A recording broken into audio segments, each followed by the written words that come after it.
Before we start, subscribe to the channel, like and write a comment. The land of Kartli was ruled by the wise king Adurki Arshakid.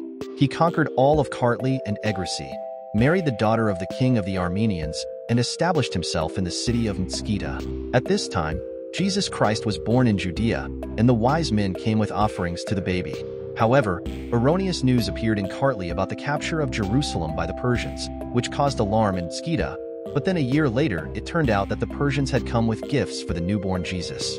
30 years after the coming of Jesus, messengers from Jerusalem arrived in Mtskida with the news that the one whom the Magi came to worship calls himself the Son of God. Experts in the faith were needed to judge him.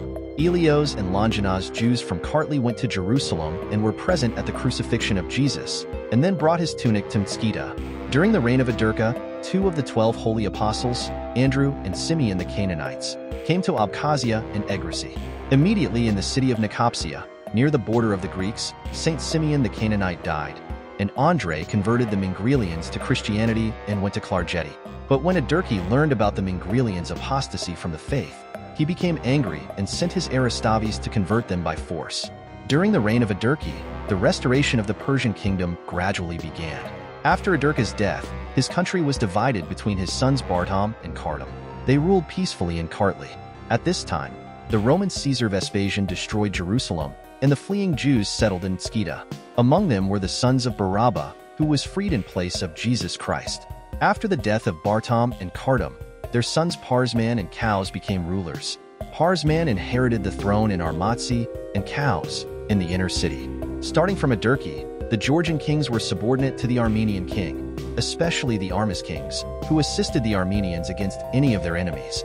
When the great king Ervand became king of Armenia, he consigned to oblivion the good that the Georgians had done for them. He committed violence against Parsman of Armas and took from him Tsunda and Artani and the land up to the Kara from the borders of Kartli, and resettled beast-like people from the tribe of Devis to Tsunda. Kartli lost its borders, and the death of Parsman and Cows became a great grief. After them, their sons became kings, Azork in Armatzi and Armazel in the inner city.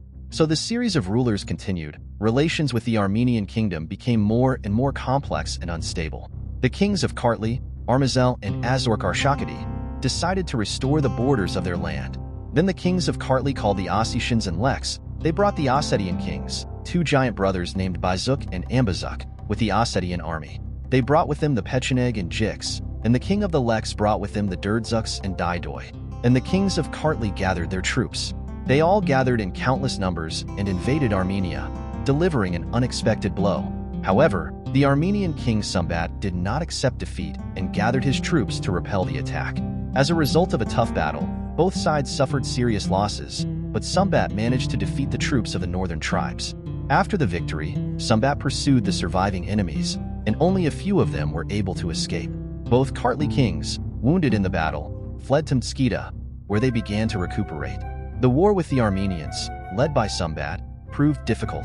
Sumbat devastated Kartli, built a fortress on Mount Gado, and attacked unfortified areas.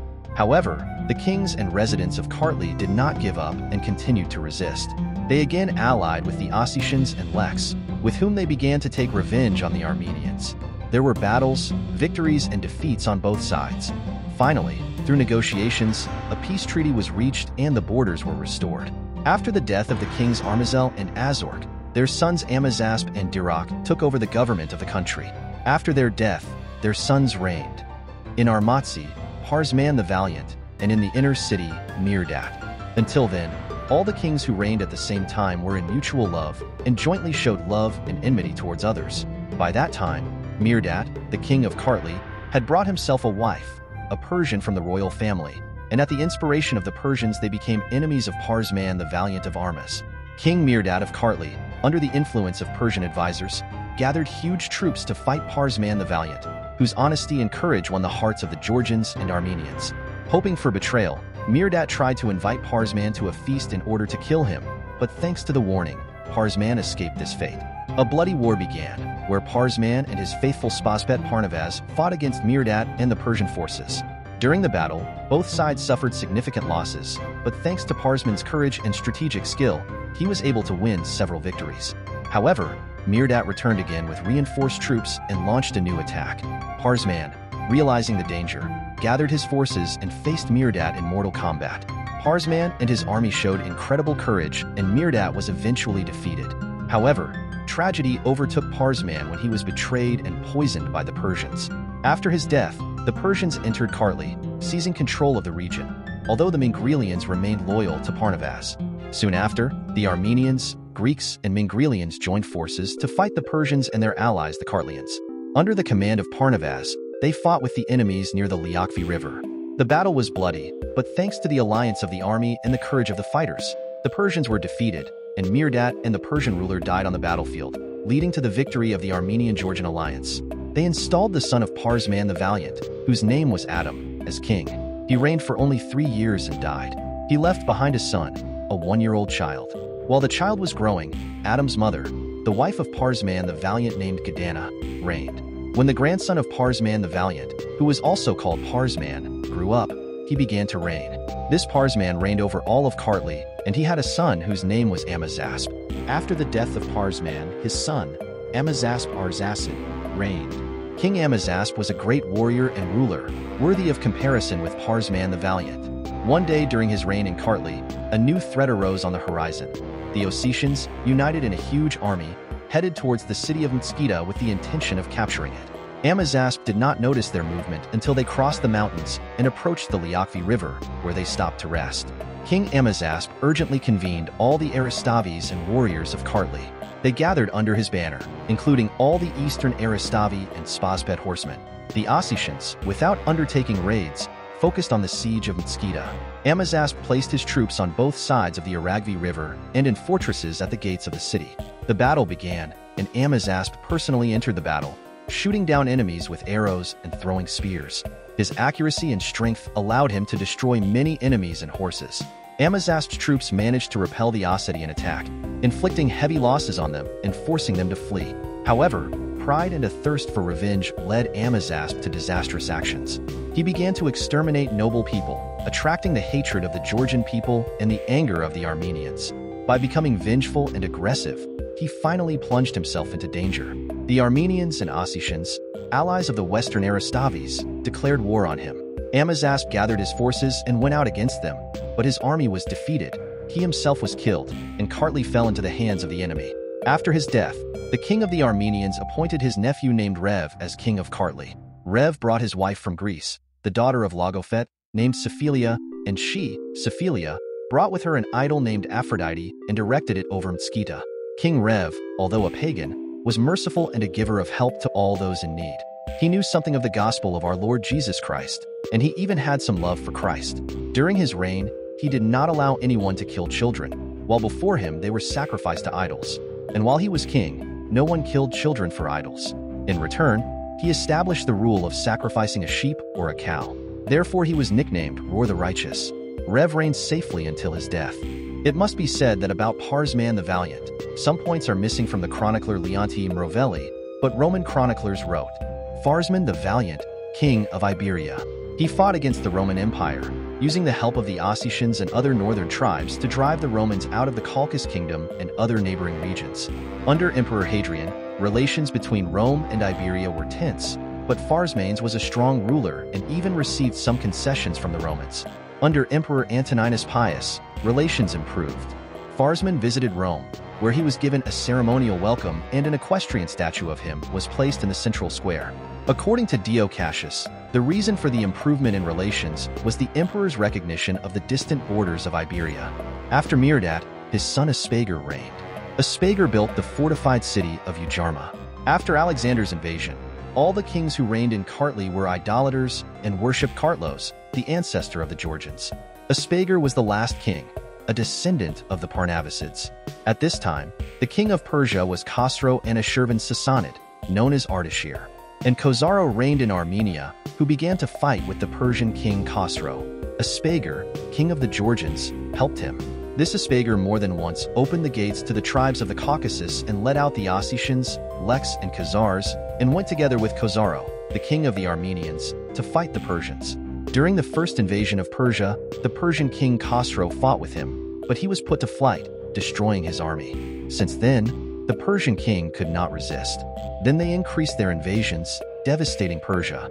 After a series of invasions and devastation of Persia by Armenians, Georgians, and northern tribes, the Persian king found himself in a difficult situation and gathered his advisors to find a way to confront his enemies.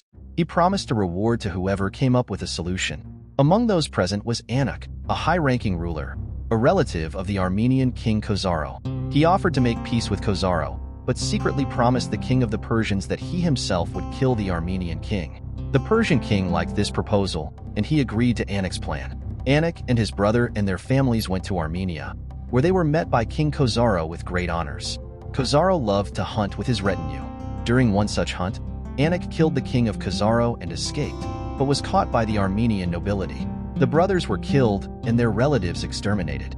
Only 2 of their children remained, whom their teachers took with them. One of them fled to the borders of Greece, and the other to the borders of Persia.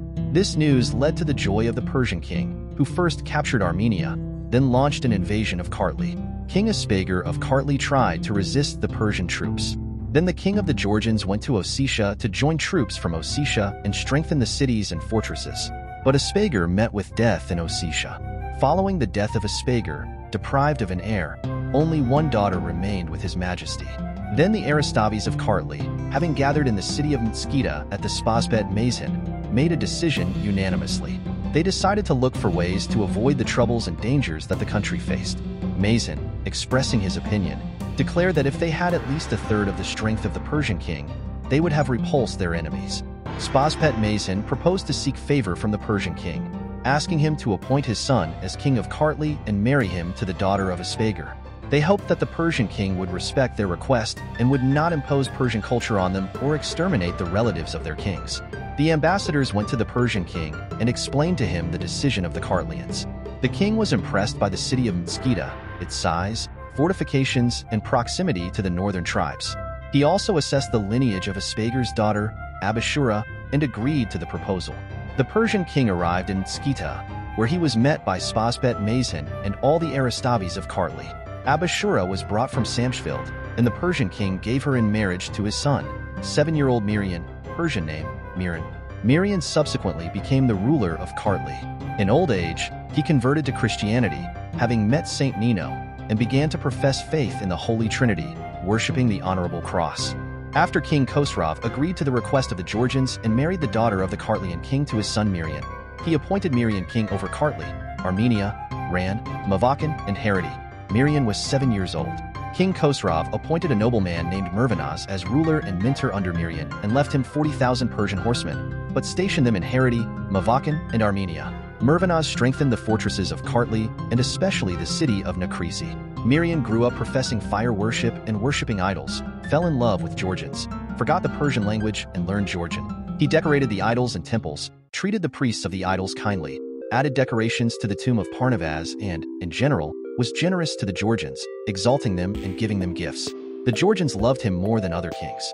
When Mirian was 15 years old, his wife, the daughter of the Georgian king, died, and the Farnavazid dynasty ended. The Georgians were saddened by the death of the queen, but remained faithful to Mirian. Mirian married a Pontic Greek woman named Nana and continuously fought with the Khazars. Mirian successfully repelled the attacks of the Khazars and never lost to them in battle. Mirian made major campaigns against Derbent to fight the Khazars, who sought to capture it. He defended Derbent and often put the Khazars to flight. When Mirian was 40 years old, his father, the king of the Persians, died, and his younger brother Bardam became king of Persia. Mirian gathered troops and headed towards Baghdad to take his father's throne. But the elders and Marzipans of Persia intervened and concluded an agreement by which the kingdom over Persia was transferred to Bardam, and Mirian was given Jazira, half of Sham and Adur-Badagan, adding them to his possessions. During Mirian's stay in Persia, the Oghuz ravaged Kartli, and Mirian immediately moved to Ossetia, ravaged it, reached Khazaria, and returned back to Kartli. A few years later, when the Khazars again came to fight Derbent, Mirian went to the aid of Derbent. Meanwhile, the king of the Guths invaded Greece, and the Greek king sent the son of the Armenian king, Trudat, against him, who defeated the king of the Guths. Trudat was sent to Armenia and expelled the Persian Aristavi Mirian from there. Mirian returned from the war with the Khazars, called a relative from Persia, Peraz, gave him his daughter as his wife, and appointed him Aristav over the lands from Hunan to Barda. Trudat continued to fight with Mirian, and although Mirian tried to strengthen fortresses and cities, he could not successfully resist Trudat's forces. Ultimately, Trudat was victorious and became famous throughout the world. The third brother of Mirian and Bartham became king of Persia and invited Mirian to unite and invade Greece through Armenia. They gathered a huge army and moved to Armenia, without meeting strong resistance from Tridad, passed through Armenia and invaded Greece. The king of the Greeks, Constantine, was unable to resist the Persian and Georgian troops. During the devastation of Greece, the priests turned to Constantine, speaking of the miracles of Christ. Constantine was baptized, led a small army under the symbol of the cross, and defeated a huge Persian army.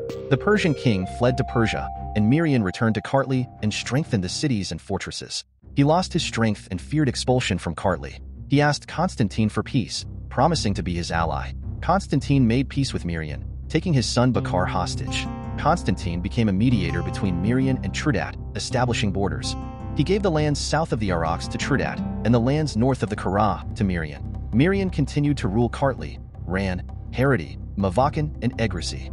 His son Rev and his wife Salome, daughter of Tridad, lived in Ujarma. Peraz, Mirian's son-in-law, was appointed Aristav over the land from Hunan to Barda. By this time, Saint Nino, who had been in Skida for 3 years, began to openly preach the Christian faith and perform healings without drugs. Mirian was initially distrustful of Nina, but after a series of miraculous events, including the miracle of the healing of Mirian's wife, Queen Nana, and his own miraculous rescue during a hunt, he began to pay more attention to her preaching. According to legend, the key event was that while hunting, Mirian was suddenly overtaken by darkness, and he could not find his way home. Mirian promised that he would convert to Christianity if the light returned, and in response to his prayers the darkness dissipated. After this, Mirian became a follower of Nina and was baptized.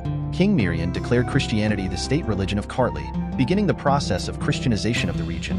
Mirian also contributed to the construction of the first Christian church in Skida. If you like our content, subscribe to the channel, like and leave comments.